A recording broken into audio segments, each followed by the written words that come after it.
VTV Gujarati.com સર્વ દર્શક મિત્રોનું હું સ્વાગત કરું છું. આપણે ધર્મયાત્રા દ્વારા આપણે જોડાઈએ છીએ.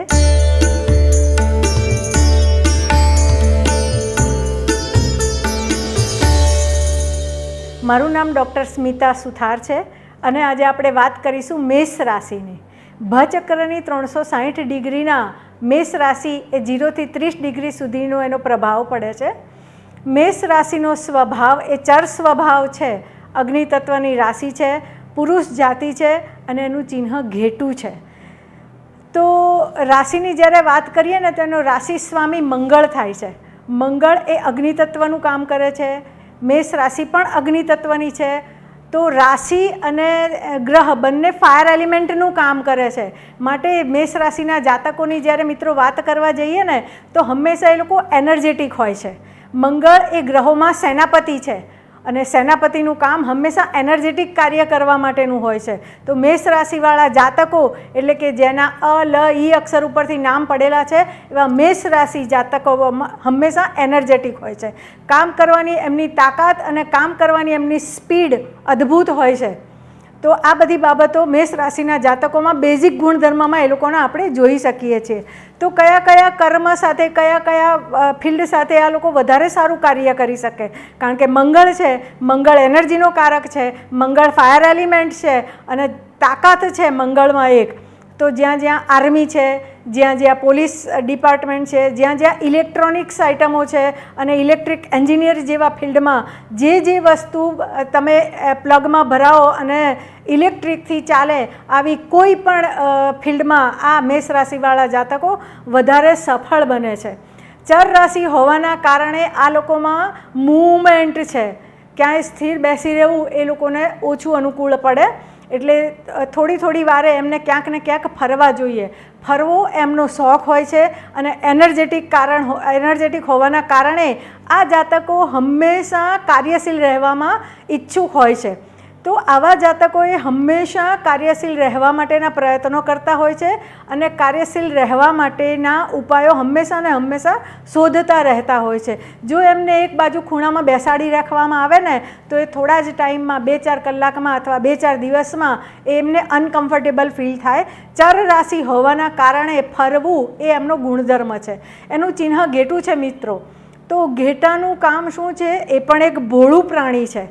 એટલે આ લોકો સ્વભાવે ભોળા હોય છે પણ અગ્નિ તત્વનો ગ્રહ મંગળ હોવાના કારણે જો એને છંછેડવામાં આવે ને તો ફાયર એલિમેન્ટ કામ કરે અને જ્યારે ગુસ્સામાં આવે ને ત્યારે પોતાના સ્વભાવ પર અને પોતાની ભાષા ઉપર ક્યારેક ગુસ્સો થઈ જાય છે અને એના હિસાબે ક્યારેક સંબંધ બગડવાના યોગ પણ બને છે. આ લોકોનો શુભ કલર, મેષ રાશિવાળાનો શુભ કલર એ લાલ કલર છે અને સફેદ કલર છે. પૂર્વ દિશામાં આનું આધિપત્ય વિશેષ હોય છે. મેષ રાશિવાળી જાતકો મેલ હોય કે ફિમેલ હોય, જ્યારે એ વર્કિંગ પ્રોફેશનમાં ક્યાંક ને ક્યાંક જોડાયેલા હોય તો જન્મભૂમિથી કે જે ઘરમાં રહે છે તે ઘરથી પૂર્વ દિશામાં એમનું કાર્યક્ષેત્ર નક્કી કરે ને તો એમને વધારે સફળતાની પ્રાપ્તિ થાય છે. દેશની વાત કરીએ તો દેશના પૂર્વ દિશામાં પણ એ લોકોને વધારે ફાયદો થાય. કોઈ પણ ઓફિસમાં બેસીને પણ જો આ જાતકોએ કામ કરવું હોય ને તો પૂર્વ દિશામાં ફેસિંગ રાખીને જો આ જાતકો કામ કરે ને તો એની એનર્જીમાં એક વૃદ્ધિ થતી હોય છે. અને આ બધા કારણોસર મેષ રાશિવાળા જાતકોને પૂર્વ દિશા એ એમની ફેવરેબલ રાશિ છે, દિશા છે.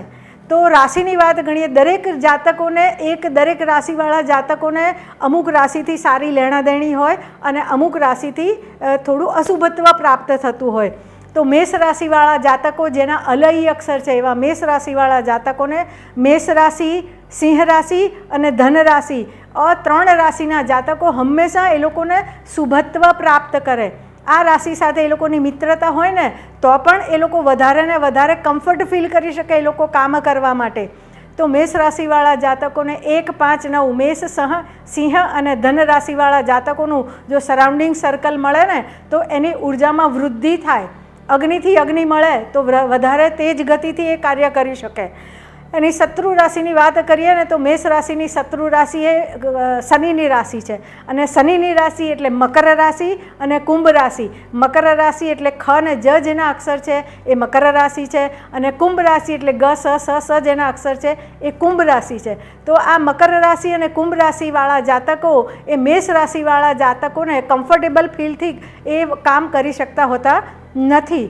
તો આ બધી બાબતોને જોતાં હંમેશા આવી રીતે કહી શકાય કે જ્યારે કોઈ પણ કાર્ય તમે કરવું હોય મેષ રાશિવાળા જાતકોએ તો કલર થેરાપી, રાશિના ગુણધર્મોને અનુકૂળ હોય એવી રાશિ સાથેની મિત્રતા, સાથે સાથે એના મંગળના આધિપત્યને ધ્યાનમાં રાખીને જે પણ કાર્ય કરવાનું છે ને તે કાર્ય કરવા માટે જાય ને તો એ વધારે શુભત્વને પ્રાપ્ત થાય છે. મંગળ એ એનર્જેટિક ગ્રહ હોવાથી એનો કલર પણ લાલ છે. જ્યારે કોઈ અગત્યની મિટિંગો કરવાની હોય ત્યારે મેષ રાશિવાળા જાતકો જો લાલ કલર પહેરીને જાય ને તો એને વધારે શુભત્વ અને એની એ કાર્યશૈલીમાં સફળતા વધારે જલ્દી મળતી હોય છે.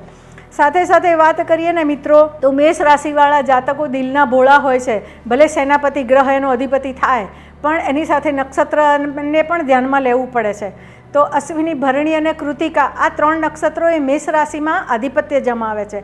અશ્વિની નક્ષત્ર એટલે કેતુનું નક્ષત્ર છે. મેષ રાશિવાળા જાતકો જ્યારે કેતુના નક્ષત્રમાં જન્મ્યા હોય ને તો એના જીવનમાં જે પણ કંઈ પણ બને છે ને એ અચાનક બને છે. ધાર્યું પણ નથી હોતું કે આજે આટલું શુભ પરિણામ આવશે અને ક્યારેક વિચાર્યું પણ નથી હોતું કે આટલું અશુભ મારી સાથે થઈ શકે. આ જ્યારે મેષ રાશિવાળા જાતકો કેતુના નક્ષત્રમાં જન્મેલા હોય ત્યારે આવું પરિણામ એ લોકોના જીવનમાં ક્યારેક ક્યારેક જોવા મળતું હોય છે. મેષ રાશિવાળા જાતકો જ્યારે ભરણી નક્ષત્રમાં જન્મે છે તો ભરણી નક્ષત્રનો અધિપતિ ગ્રહ શુક્ર છે. તો શુક્રનું કામ શું છે? કલાકારીગીરીનું કામ છે. તો મંગળના આધિપત્યને તો આપણે જોયું જ કે ઇલેક્ટ્રોનિક્સ આઇટમો કે એનર્જેટિક વસ્તુઓ સાથે કામ કરે તો એ લોકો વધારે સફળતા પ્રાપ્ત કરી શકે છે. પણ જ્યારે શુક્રનું નક્ષત્ર ભળે છે ને ત્યારે સોનામાં સુગંધ ભળે છે. કોઈ ને કોઈ આર્ટ રિલેટેડ ક્યાંક ને ક્યાંક ક્રિએશન છે. જ્યાં જ્યાં ક્રિએશન છે ને ત્યાં ત્યાં શુક્ર કામ કરે છે. અને મંગળની રાશિ એટલે કે મેષ રાશિમાં જ્યારે શુક્રના નક્ષત્રમાં જ્યારે કોઈ પણ વ્યક્તિનો જન્મ થયો હોય તો એ વ્યક્તિ ક્યાંક ને ક્યાંક ક્રિએશનની ફિલ્ડમાં મેકઅપ આર્ટિસ્ટ હોય, જ્વેલરી ડિઝાઇન હોય, જ્યાં જ્યાં આર્ટ છે, જ્યાં જ્યાં કલાકારીગીરી છે ત્યાં ત્યાં એ શુક્રનું પ્રભુત્વ ભરણી નક્ષત્રના જાતકોમાં જોવા મળે છે. સાથે સાથે મિત્રો કૃતિકા નક્ષત્ર એ મેષ રાશિમાં જ આવે છે. એનું પહેલું ચરણ એ મેષ રાશિમાં આવે છે અને કૃતિકા નક્ષત્રનો અધિપતિ ગ્રહ સૂર્ય છે. માન, મોભો ને પ્રતિષ્ઠા, રાશિપતિ મંગળ છે એ સેનાપતિ છે. નક્ષત્રપતિ એ ગ્રહોમાં રાજા છે. રાજા અને સેનાપતિ જ્યારે મિક્સ થાય ને તો સોનામાં સુગંધ બળે.